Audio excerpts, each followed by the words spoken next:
हे नचिकेत, जो परब्रह्म परमेश्वर का धाम है, उस धाम में कितने ही सूर्यों का प्रकाश आप इकट्ठा कर लो, उससे भी कई गुना अधिक है। चंद्रमा के बिना भी अधिक वहां शीतलता है। भगवान श्री कृष्ण ने गीता में जब विराट स्वरूप देखा था अर्जुन ने, उस समय अर्जुन ने भी यही देखा था। ना तत्र सूर्यो भाति ना चंद्र तारकम न मा विद्यतो वाति कुतो अयम अग्नि। उस विराट स्वरूप के दर्शन करते हुए अर्जुन ने भगवान श्री कृष्ण से यही प्रार्थना की थी, क्योंकि उसने उसको देखा, अनुभव किया। तो यम को भी वह यही बतलाते हैं, जिस परब्रह्म परमेश्वर का जो धाम है, जो स्थान है, जहां पर वह रहते हैं, जिसका तुम दर्शन करके पुनः इस संसार में आना नहीं चाहते, वह ऐसा एक धाम है जहां पर अनंत सूर्यों के भी प्रकाश से भी अधिक जहां पर प्रकाश रहता है। बहुत से चंद्रमाओं की शीतलता से भी अधिक वहां पर शीतलता रहती है, जहां पर अग्नि के ना होने के बाद भी अग्नि का आनंद का अनुभव होता है। क्योंकि अग्नि और सूर्य को, चंद्रमा को शक्ति प्रदान करने वाले जो शक्ति है, वह कौन है? परब्रह्म परमेश्वर। जैसे हमारे अंदर आत्मा रहती है, आत्मा के रहते हुए ही हम चलते हैं, बोलते हैं। आत्मा निकल जाए हम बोल नहीं सकते।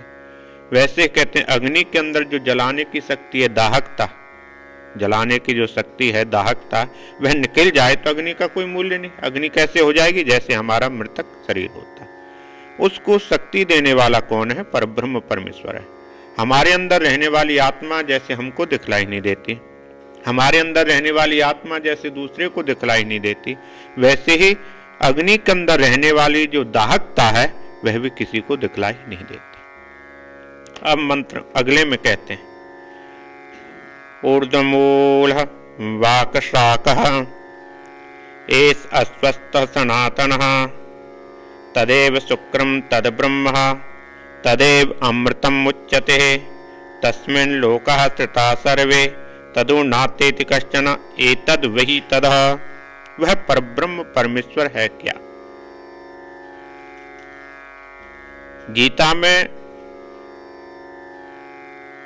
15वें अध्याय में यही जो श्लोक है, जो मंत्र है, दूसरी तरह ऊर्ध्वमूल मदर्शाकः मस्वस्तं प्राहुरव्ययम् छंदांसि यस्य पर्णानि यस्तं वेद स वेदवित्। यही इसी मंत्र को वहां पर बतलाया गया। जो परब्रह्म परमेश्वर है, ऊर्ध्वमूल, ऊपर की ओर मूल वाला, यानी वृक्ष नीचे से ऊपर की ओर जाता है। जो परब्रह्म परमेश्वर की जो सृष्टि है, वह ऊपर से नीचे की तरफ आ रहा। जैसे पृथ्वी के अंदर जो वृक्ष का जो मूल है, किधर है? पृथ्वी के अंदर है। जो परब्रह्म परमेश्वर का जो मूल है, वह ऊपर की तरह। ऊर्ध्वमूल, वह कैसा है? ऊर्ध्वमूल वाला है, ऊपर। उसका जो मूल है वह ऊपर को है, नीचे को नहीं है, परंतु ऊपर वाला है। अवाक शाखा, अवाक शाखा, उसकी जो शाखाएं वह किधर है? नीचे की तरफ लटक रही। वह शाखाएं क्या है? जैसे इंद्रादि देवता। मूल क्या है? ब्रह्मा। सृष्टि का सृजन कहां से होता है? ब्रह्मा जी से। यानी जो परब्रह्म परमेश्वर है, उसने जब सृष्टि का सृजन किया, सृष्टि को बनाया, तो उसका मूल कौन हुए? ब्रह्मा जी। उसकी शाखाएं इंद्रादि देवता हो गए। वह कैसे हैं? वह भी नीचे की तरफ हैं। ऐसा अस्वस्थ सनातन। अस्वस्थ माने पीपल का जो पेड़ है। उन्होंने कहा पीपल का जो पेड़ है, वह कैसा पीपल का पेड़ है? सनातन, जो कभी नष्ट नहीं होता। सनातन क्या है? जिसका कभी विनाश नहीं होता। कहते उस परब्रह्म परमेश्वर ने, उस जिसका मूल ऊपर की तरफ है, जिसकी शाखाएं नीचे की तरफ हैं, ऐसा जो वृक्ष है, वह अस्वस्थ यानी पीपल का जो पेड़ है, अथवा संस्कृत में पीपल को कहते हैं। जो पीपल का जो पेड़ है वह कैसा? सनातन, वह सनातन है, यानी वह कभी समाप्त नहीं होता। कभी यदि समाप्त हो जाए तो द्वारा ब्रह्मा आदि का सृजन कैसे होगा? इसलिए वेद क्या कहता है?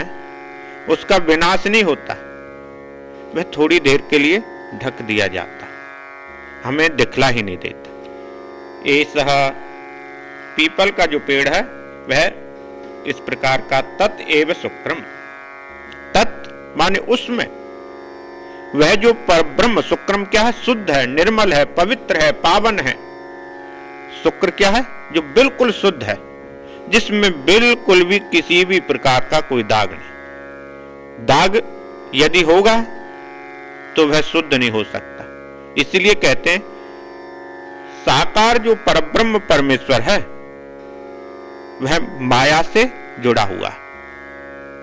माया से जब वह जुड़ जाता है वह साकार निराकार से साकार हो जाता है। बिना माया के वह साकार रूप में नहीं आ सकता। जो निराकार है वह निरंजन है। निरंजन है, अकथनीय, उसके विषय में कहा नहीं जा सकता। जिसके विषय में कहा नहीं जा सकता उसको देखा नहीं जा सकता। जिसको देखा नहीं जा सकता उसको वाणी से बोला नहीं जा सकता। जिसको हम वाणी से बोलते हैं वह साकार है। जो साकार है वह माया के माध्यम से।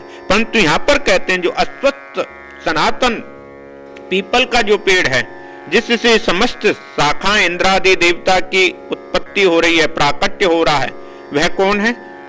इस प्रकार के मूल वाला जो है परब्रह्म परमेश्वर जो है वह शुद्ध है, निर्मल है, पवित्र है, पावन है, अकथनीय है, और उसी तत् एव ब्रह्मा, तुम उसको ब्रह्म जानो। ब्रह्म क्या है? जो बिल्कुल जो शुद्ध होता है। ब्रह्म क्या है? जिसके विषय में हम वाणी से कुछ कह नहीं सकते। यदि हम वाणी से कुछ कहें, किसी भी उसके विषय में हम बतलाएं, वह पूर्ण ब्रह्म नहीं हो सकता। क्यों? उसको ब्रह्म को हम वाणी से कह नहीं सकते, आंखों से हम देख नहीं सकते, कानों से उसके विषय में सुन नहीं सकते। उस वह क्या है? भगवान श्री कृष्ण ने गीता में अर्जुन को यही तो कहा था, जिस रूप को तुम देखने के लिए जा रहे हो, दिव्यम ददामि ते चक्षुः, इन आंखों से तुम उस परब्रह्म परमेश्वर को नहीं देख सकते। उसके लिए दिव्य दृष्टि चाहिए।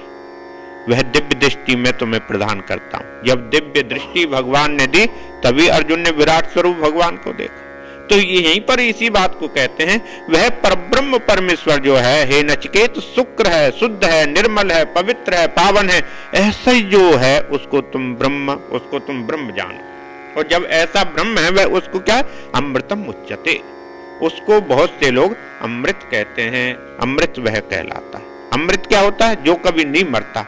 मृत यानी मरना, अमृत जो नहीं मरता, जिसका कभी विनाश नहीं होता, वह क्या है? अमृत है। उसको लोग अमृत कहते हैं।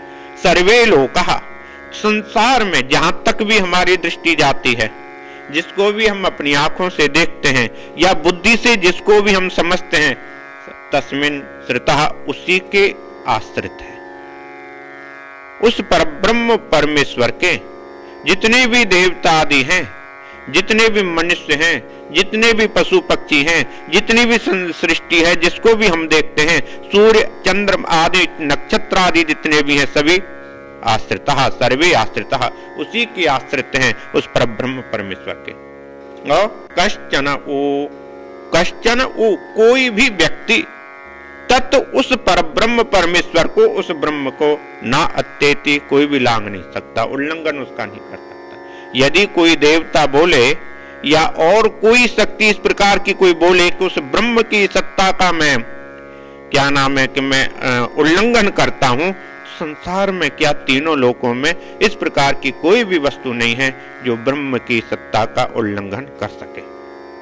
तत् एवः एतत् वही, वही परब्रह्म परमेश्वर है, वही ब्रह्म है जिसके विषय में तुम पूछ रहे हो। तो कहते हैं वह क्या है ब्रह्म?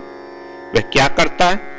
यद इदम किम च जगत सर्वं प्राणा एजति निश्रितं महद्वयं वज्रम उद्यतं यब एतद विदुर्मृतास्ते भवन्ति निश्रितः। निश्रितम परब्रह्म परमेश्वर से, निश्रित क्या हुआ? निकला हुआ। जिसको जो चीज निकलती है, जैसे श्वासों का निकलना, हवा का निकलना, उसको निस्सृतम, जो चीज निकल जाए।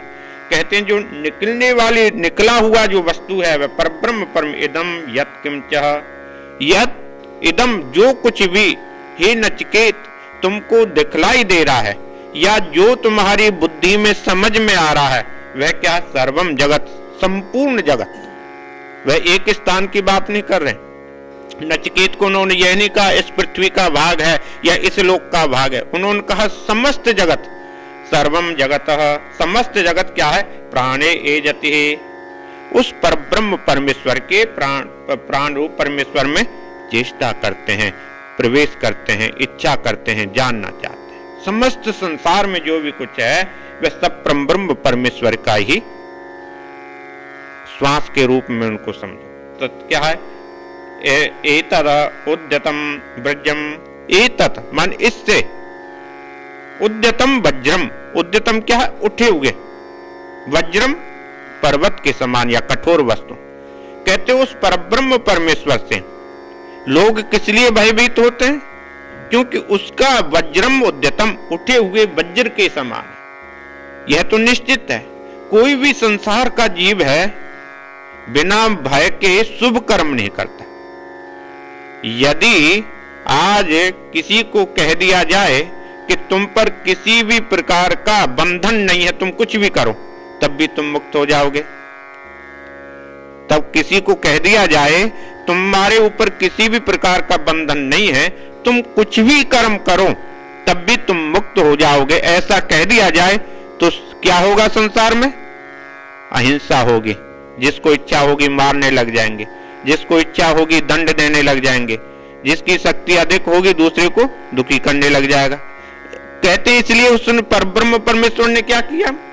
उसने उद्यतम वज्रम, अपने हाथ में उसने एक कठोर वस्तु को रखा हुआ। कठोर वस्तु क्या है? कर्म।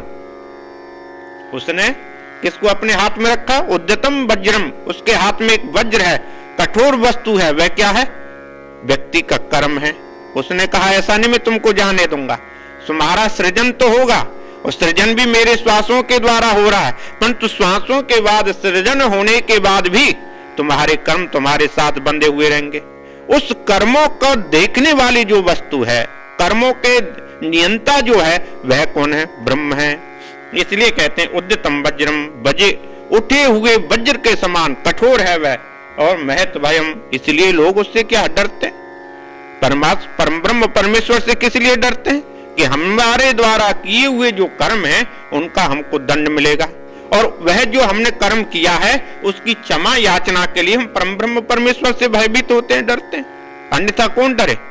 इसलिए कहते हैं उससे डरते हैं। ये विदु अमृतः, ऐसे परम ब्रह्म परमेश्वर को ये मान जो विदु जानते हैं, जो जानते क्या? अमृता भवन्ति, वही हे नचिकेत जन्म मरण के चक्र से मुक्त हो सकते हैं। जो उसको ऐसा जानते हैं कि वह परब्रह्म परमेश्वर ही सृष्टि में जो भी सृजन हुआ है, सृजन होने वाली जो भी जीव है, उसको कठोर से कठोर कर्म के अनुसार दंड देने वाली जो वस्तु है वही ब्रह्म है।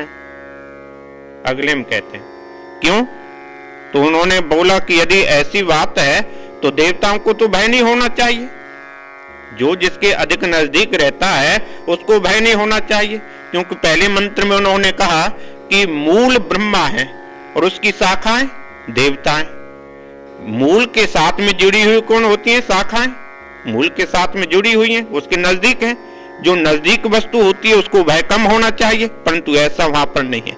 वह क्या कहते हैं अगले मंत्र में? भयादः अश्य अग्नि तपति, भयातः तपति सूर्यः, भयाद इंद्रश्च वायुश्च मृत्युर्धावति पंचमः। कहते हैं 5 वस्तु हैं, 5 देवता हैं। 5 देवता में क्या? भयादः अग्निस्तपति। वह कह रहे हैं उसके भय से, जिस परब्रह्म परमेश्वर के विषय में तुम पूछ रहे हो, वह जो परब्रह्म परमेश्वर है उसके भय से क्या है? अग्नि ही तपती, अग्नि भी अपना कार्य कर रही है। यदि उसका भय ना हो तो अग्नि भी कहेगी मुझे क्या आवश्यकता, मैं अपना कार्य करूं, मैं अपनी इच्छा होगी तो शीतलता दूं, अपनी इच्छा हो किसी को ताप दूं, परंतु ऐसा नहीं होता।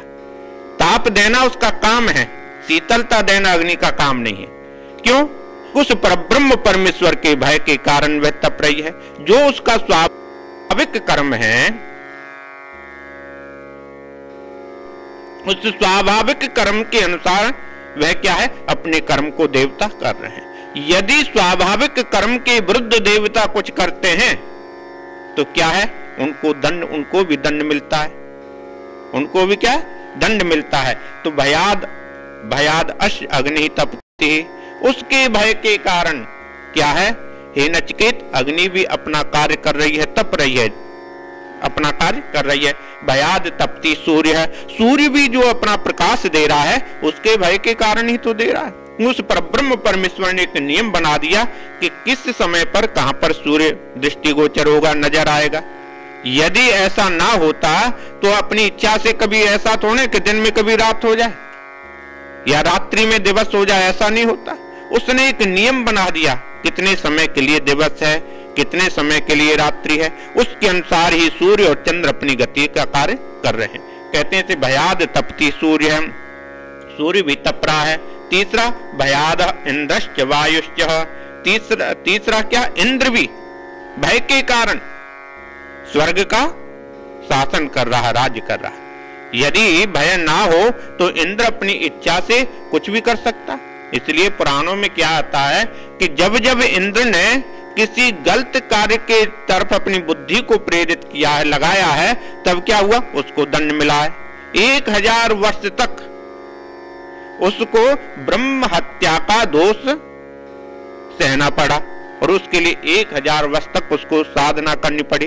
वह भी कहां, चुप करके, सामने नहीं, चुप करके 1000 वर्ष तक उसको तपस्या करनी पड़ी। तो क्या है, भय के कारण ही तो है। क्यों? उसको पता था यदि मैं तपस्या नहीं करूंगा तो ब्रह्म हत्या का जो पाप है मेरे ऊपर वह अधिक लग जाएगा। इसलिए कहते हैं भयाद इंद्रश्च, इंद्र भी उसके भय के कारण अपने कार्य को करता है। और वायुश्च, वायु भी। पांचवा क्या, मृत्युर्धावति पंचमः, हे नचिकेत, पांचवा जो मृत्यु है जिससे सभी भयभीत होते हैं जीव, कोई भी व्यक्ति मरना नहीं चाहता, सब जिससे भयभीत होते हैं मृत्यु से, मृत्यु भी उस परब्रह्म परमेश्वर से भयभीत होती है। अगले मंत्र में कहते हैं यह चेतः अशकतः बोद्धम प्राकः शरीरस्य विसृजः ततः सर्वेषु लोकेषु शरीरत्वाय कल्पते। तो यहां पर उन्होंने कहा है कि इस शरीर के रहते हुए ही, उसको समझा रहे हैं नचिकेत को, ही नचिकेत, इस शरीर का मूल्य बहुत है। ऐसा नहीं है कि इस जो शरीर को मिट्टी का है, पृथ्वी जल तेज वायु आकाश से बना हुआ यह शरीर है, इसी के अंदर विलीन हो जाता है, परंतु इस शरीर का मूल्य बहुत है। क्यों मूल्य है? क्यों इस शरीर के रहते हुए ही उस परब्रह्म परमेश्वर को जाना जा सकता है। यदि व्यक्ति बहुत ही वृद्ध हो जाए, बोलने में असमर्थ हो जाए, चलने में असमर्थ हो जाए, बुद्धि उसकी अच्छी प्रकार से काम ना कर पाए, तो वह क्या समझेगा? इसलिए शास्त्र कहते हैं पहले यह जो शरीर है इसकी सुरक्षा करना सबसे पहला धर्म है जीव का। यह जो शरीर है इसकी सुरक्षा करना, इसकी देखभाल करना सबसे पहला धर्म उसका यह है। यदि यह सुरक्षित रहेगा तभी जाकर के उसको हम समझ पाएंगे। यह हम वस्त्र पहनते हैं, इस वस्त्र की सुरक्षा करना हमारा काम है।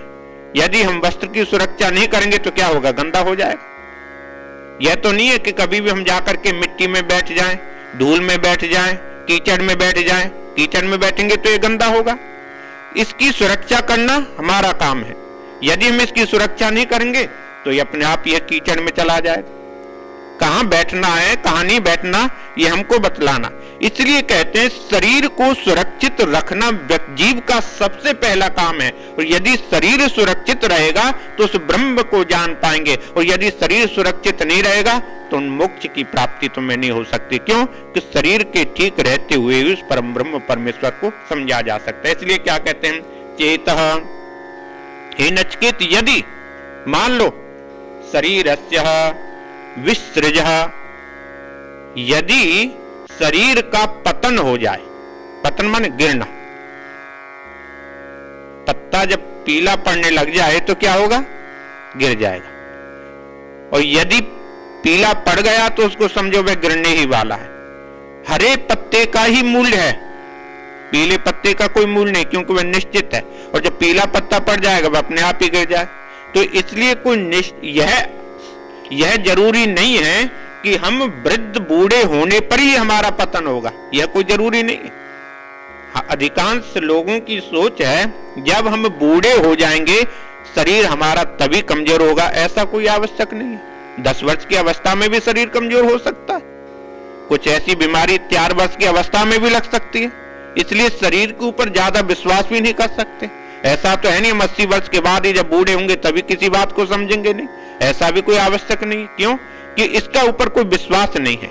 क्यों विश्वास नहीं है? इसका नियंत्रण करने वाला और कोई है, हम तो नियंत्रण कर नहीं रहे, इसको हम चला नहीं रहे, चलाने वाला और कोई है, जो चलाता है वह हमको दिखलाई नहीं देता। इसलिए कहते हैं हे नचिकेत चेतः शरीरस्य, चेत मान यदि शरीरस्य, शरीर का विसृज पतन हो जाए, गिरने लग जाए, कमजोर होने लग जाए, तो क्या है, प्राकः उससे पहले, शरीर के कमजोर होने से पहले यह मन इस मनुष्य शरीर से बोधम अशकतः, बोधम यानी उस परब्रह्म परमेश्वर को साक्षात्कार जो है कर लेना चाहिए।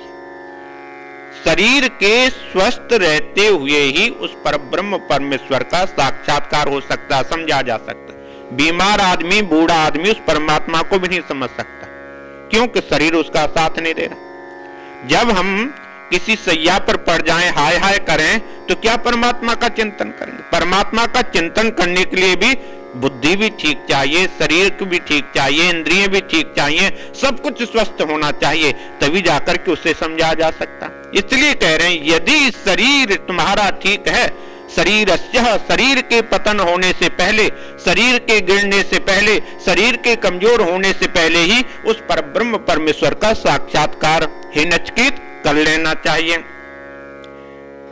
तो जब जो ऐसे जो व्यक्ति हैं जो उस परब्रह्म परमेश्वर का साक्षात्कार कर लेते हैं, तब क्या होता है, ततः सर्गेषु लोकेषु, ततः सर्गेषु लोकेषु, जो साक्षात्कार कर लेते हैं उनका तो ठीक है, और जो नहीं करते हैं, सर्गेषु लोकेषु, अनेक कल्पों तक, कल्प क्या होता, ना जाने कितने ही वर्षों तक, यह कोई आवश्यक नहीं है हमारी मृत्यु होगी, मृत्यु के बाद में हमारा जन्म 10, 20, 50, 100, 200, 400 साल के बाद में हो जाएगा, ऐसा कोई निश्चित नहीं है। ना जाने कितने वर्षों के बाद में हमारा पुनः जन्म होगा, और जब तक हमारा जन्म नहीं होगा और हम भटकते रहेंगे। इसलिए कहते हैं सर्गेषु लोकेषु, अनेक कल्पों तक, नाना लोकों की कितनी योनियों में हम घूमते रहेंगे, तब जाकर के हमें मनुष्य शरीर मिलेगा। कोई निश्चित तो नहीं है, अब हम मर जाएंगे तो अगला शरीर भी हमें मनुष्य का मिलेगा, निश्चित तो नहीं। ना जाने कितने ही कल्प के बाद, कितने ही कल्पों के बाद में हमें यह शरीर मिलेगा। इसलिए हे नचिकेत, इस शरीर के रहते हुए ही उस परब्रह्म परमेश्वर को जाना जा सकता है। क्यों कि यह उस परमात्मा के सबसे नजदीक यही शरीर है। इस शरीर से नजदीक और कोई परमात्मा की सृष्टि में नजदीक नहीं है। यह जो मनुष्य का देह है, मनुष्य का जो शरीर है, परमब्रह्म परमेश्वर के बिल्कुल पास में है। जैसे कि तुलसीदास जी लिखते हैं, मनुष्य का शरीर प्राप्त कर लेना, मुक्ति के दरवाजे पर पहुंच जाना। यदि हम थोड़े शुभ कर्म करते हैं, अच्छे कर्म करते हैं, उस दरवाजे के अंदर चले जाते हैं, और थोड़ा हम पाप करते हैं तो नीचे गिर जाते हैं। अब नीचे गिर जाएंगे खड्डे में तो कितना समय लगेगा चढ़ने में, हम विचार करें। यदि कोई बहुत बड़ा खड्डा नीचे हो और उस पहाड़ के ऊपर हम चढ़ जाएं, यदि थोड़ी सावधानी करेंगे तो शिखर पर पहुंचेंगे, थोड़ी असावधानी करेंगे तो पहाड़ के नीचे हम चले जाएंगे। तो वैसे ही कहते हैं, नाना लोकों में ना जाने कितने ही कल्पों के बाद में जाकर के यह शरीर मिलता है। इसलिए विवश हो जाना पड़ता है, शरीर के स्वस्थ रहते हुए ही उस पर ब्रह्म परमेश्वर को जाना जा सकता है। यथा आदर्श है, इस जो मंत्र में कह रहे हैं, यह देखिए, यथा आदर्शे तथात्मनि, यथा स्वप्ने तथा पितृलोके यथाप्सु परिव दृश्यते तथा गंधर्व लोके छाया तपयो ब्रह्मलोक। इसमें क्या बतलाया? एक तो पितृलोक है, एक पितृलोक के बाद में गंधर्वलोक है, एक ब्रह्मलोक है। ब्रह्मलोक क्या है? सबसे उत्तम है। ब्रह्मलोक में क्या है? मुक्ति की प्राप्ति है। ब्रह्मलोक में क्या है? वहां भेद नहीं है। ब्रह्मलोक में किसी भी प्रकार का भय नहीं है। बाकी के जितने भी लोक हैं, यानी हम स्वर्ग में भी चले जाएं तो वहां पर भी हमको भय रहता है। स्वर्ग में रहने वाले देवता भी भयभीत रहते हैं। क्यों? इंद्र भी भयभीत है। किसी ने 100 अश्वमेध यज्ञ कर लिए तो मेरा आसन छिन जाएगा, इंद्र भी तो यह भयभीत होता है। इसलिए किसी को 100 अश्वमेध यज्ञ नहीं करने देगा। क्यों? कर लेगा तो मेरा आसन चला जाएगा, वह भी भयभीत रहता है। सिर्फ भयभीत ना रहने वाली एक ही स्थान है, वह क्या है? ब्रह्मलोक है। बाकी जितने भी स्थान हैं वहीं पर चिंता रहती है, व्यक्ति को अशांति रहती है। जहां पर अशांति रहेगी वहां जीवन में कभी सुख नहीं मिल सकता। तो इसलिए कहते हैं यथा आदर्शे तथात्मनि, जिस प्रकार से दर्पण में हम अपना मुख देखते हैं और मुख उसमें कैसे दर्पण स्वच्छ होगा, निर्मल होगा तभी दिखलाई देगा। गंदा यदि हम दर्पण लगा दें, मिट्टी उसके ऊपर पड़ी हुई हो तो हमारा कितना भी सुंदर शरीर क्यों ना हो, कितना भी सुंदर मुख क्यों ना हो, कितना भी हम अपने शरीर पर मेकअप वूकअप कर लें तब भी नहीं हमको दिखलाई देगा। इसलिए कहते हैं यथा आदर्श है। जैसे दर्पण में सामने हम अपनी वस्तु को देखते हैं, अपने मुख को देखते हैं, अपने मुखारबिंद को देखते हैं, वैसे कहते तथात्मनि, वैसे ही वह अपना जो है हृदय के अंदर उसको देखना चाहिए। दर्पण निर्मल होगा, स्वच्छ होगा तो उसमें हमें स्वच्छ अपना मुख दिखलाई देगा। हृदय हमारा स्वच्छ होगा तो वह परब्रह्म परमेश्वर हमें दिखलाई देगा। कहते हैं तथात्मनि, वैसे ही शुद्ध अंतःकरण में वह उसका दर्शन होगा। और यदि मन हमारा खराब होगा तो वह परब्रह्म परमेश्वर भी कैसे दिखलाई देगा? जैसे मिट्टी पर पड़ा हुआ जो दर्पण है उसमें हमारा मुख दिखलाई देगा, टेढ़ा मेढ़ा दिखलाई देगा कि नहीं? वैसे ही कहते हैं हमारा मन अच्छा नहीं होगा, वह परब्रह्म परमेश्वर भी हमें अच्छी तरह से समझ नहीं आएगा, कुछ समझ नहीं सकेंगे उसके विषय में। यथा स्वप्न है। स्वप्न में क्या होता है? स्वप्न आज हमने देखा, पता नहीं कितने साल पहले कोई वस्तु सोची होगी। और स्वप्न में कोई जरूरी तो नहीं है कि हम लाइन से वह चीज देख रहे हैं, कहीं पर खा रहे हैं, कहीं पर सो रहे हैं, किसी से लड़ रहे हैं, किसी से प्यार कर रहे हैं, कहीं दर्शन कर रहे हैं, कहीं जा रहे हैं, कोई बात में मिलती नहीं, एक दूसरे से मैच नहीं करती। किसी का लात है, किसी का पैर है, स्वप्न में तो ऐसा ही होता है। तो कहते हैं जिस प्रकार से स्वप्ने हैं पितृलोक है। स्वप्न में क्या होता है? जैसे स्वप्न में आनंद मिलता है ऐसा ही एक पितृलोक है। वहां पर कोई ठीक वस्तु नहीं है। जैसे स्वप्न में कुछ भी वस्तु ठीक नहीं होती, बस थोड़ी देर देखो कोई भी चीज ठीक नहीं बैठती, वैसे क्या पितृलोक है। मिल तो जाएगा पितृलोक, पितृलोक मिल जाने के बाद भी क्या है? वह स्वप्न की तरह है, जहां पर कुछ भी वस्तु सत्य नहीं है, कोई आनंददायक नहीं। स्वप्न में क्या है? कोई आनंद थोड़ा मिलता है। स्वप्न में हमको कोई आनंद नहीं मिलता। स्वप्न की तरह है पितृलोक। कहते हैं यथाप्सु परिव दृश्यते, जो आपसु माने जल के अंदर हम अपनी मुख को देखें तो कैसे दिखलाई देगा?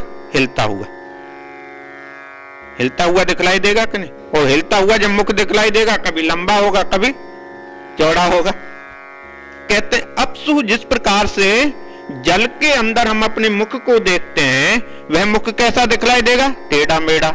वैसे ही कहते हैं ददृशे ही गंधर्वलोक, गंधर्वलोक का भी जो सुख का है वह भी ऐसा ही है, कभी अच्छा लगेगा, कभी आपको बुरा लगेगा।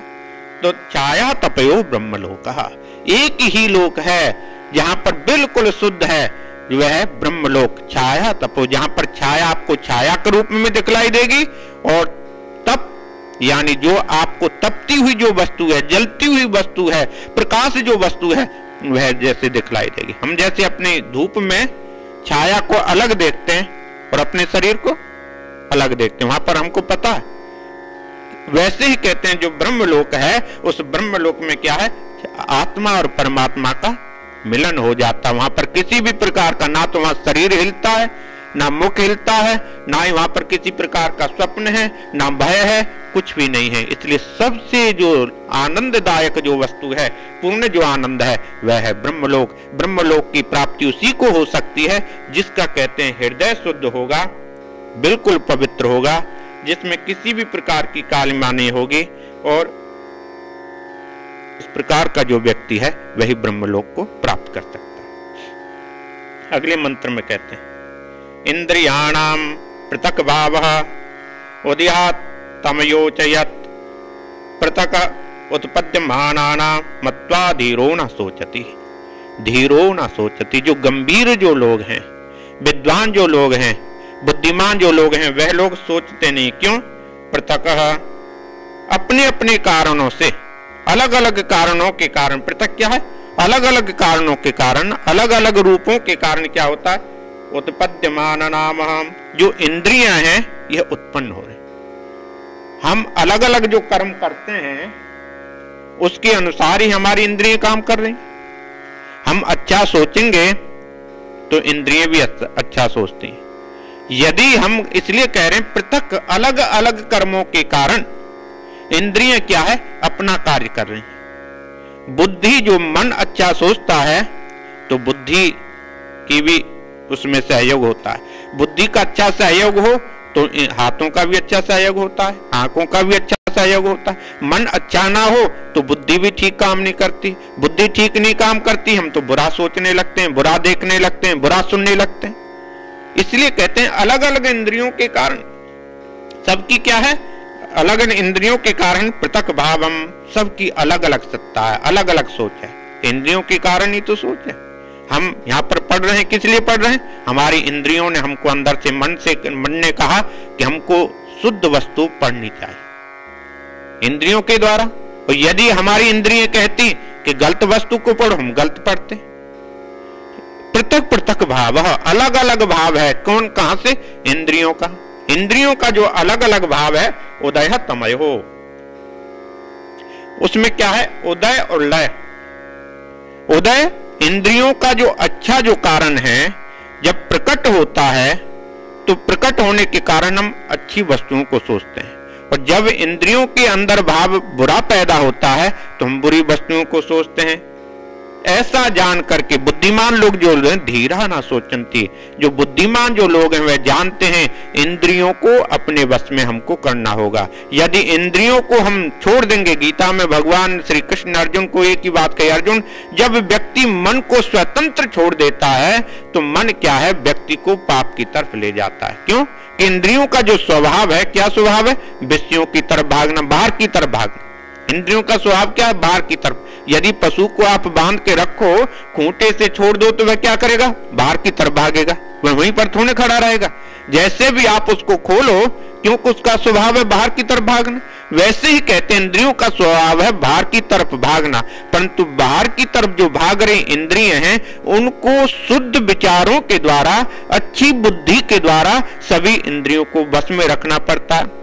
जो धीर लोग हैं, गंभीर लोग हैं, विद्वान लोग हैं, जो अच्छे लोग हैं, वह इस बात को अच्छी तरह से जानते हैं। इंद्रियेभ्यो परम मनः, तो यहां पर बतला रहे हैं मनसः सत्वम उत्तमम सत्वादति महानात्मा महता अव्यक्तोत्तम। कहते इंद्रियेभ्यो, इंद्रियों से भी ऊपर क्या है? मन है। हमारी इंद्रियों के ऊपर कौन है? मन। जो मन कहता है हम इंद्रियों को उसके अनुसार चलाते हैं। इंद्रियों के ऊपर कौन? मन है। मन मनुष्यत्वम, और मन के ऊपर जो श्रेष्ठ है वह कौन है?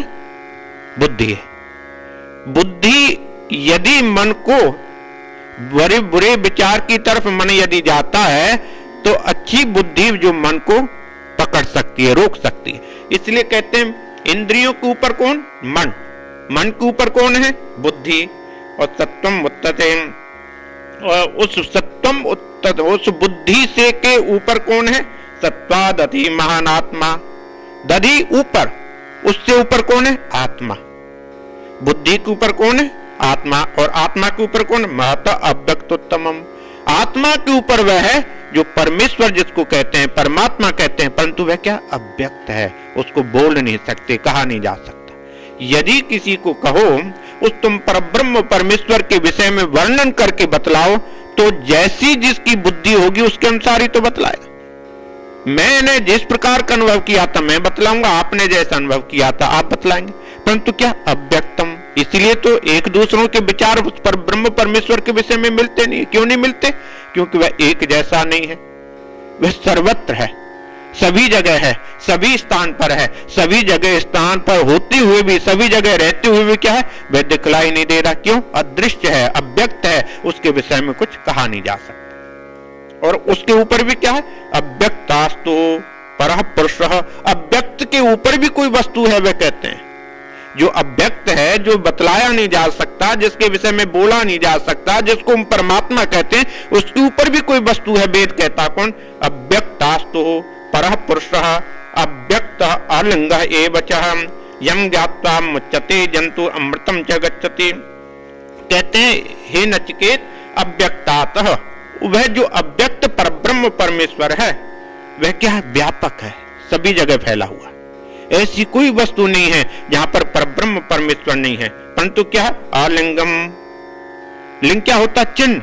वह किसी चिन्ह के बिना है, आकार से रहते है, होते हुए भी उसका कोई आकार नहीं। हम ऐसा उठा करके नहीं कह सकते परमात्मा ऐसा ही है या यहीं पर है।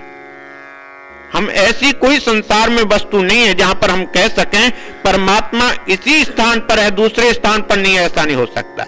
या हम ऐसा नहीं कह सकते परमात्मा मिट्टी के अंदर है या पत्थर के अंदर है या हवा के अंदर है या जल के अंदर है, ऐसा भी नहीं कह सकते। वह जल के अंदर भी है, मिट्टी के अंदर भी है, हवा के अंदर भी है, इस जगह भी है और उस स्थान पर भी है। इसलिए कहते हैं अलिंगम, लिंग से वह रहित है, चिन्ह से रहित है। किसी भी प्रकार के एक चिन्ह में उस परमात्मा को बांधा नहीं जा सकता। वह क्या है? परम पुरुष है, वह परम श्रेष्ठ है। और यम ज्ञात्वा, उस ऐसे परब्रह्म परमेश्वर को जान करके जंतु मुंचते, जो जीवात्मा है मुक्त हो जाते हैं। जो उस ऐसे परब्रह्म परमेश्वर को जानते हैं वह क्या है? मुक्त हो जाते हैं। क्या? अमृतत्वम, अमृत स्वरूप को वह प्राप्त हो जाते हैं। क्यों? गच्छति, अमृत स्वरूप जो है परब्रह्म परमेश्वर का, उसमें जाकर के वह मिल जाते हैं। यहाँ पर एक और है, ना संद्र से तिष्ठति रूपम मस्यः ना चक्षुः पश्यति कश्चनेनम। और जब परमात्मा अव्यक्त है, उसको जाना ही नहीं जा सकता, समझा नहीं जा सकता, बोला नहीं जा सकता, तो बात खत्म हुई। तो क्या इस सिरदर्दी करने की आवश्यकता? भाई तुम इसको पढ़ो या यह करो या उपासना करो या व्रत करो, क्या आवश्यकता? जब एक बात कह दी, भाई तुम उसको देख नहीं सकते, तुम उसके विषय में कह नहीं सकते, तुम समझ नहीं सकते, फिर क्या आवश्यकता है? बेकार के इतने हम व्रत करें, 40 दिन करो, 50 दिन करो, 100 दिन करो, इतना क्यों कर रहे हैं? अगले मंत्र में इसी बात को कहते हैं, ना संद्र से तिष्ठति रूपमस्यः ना चक्षुषः पश्यति कश्चनेनम हृदय मनीषा मनसा विक्लप्ता चेद विदो अमृतस्ते भवन्ति।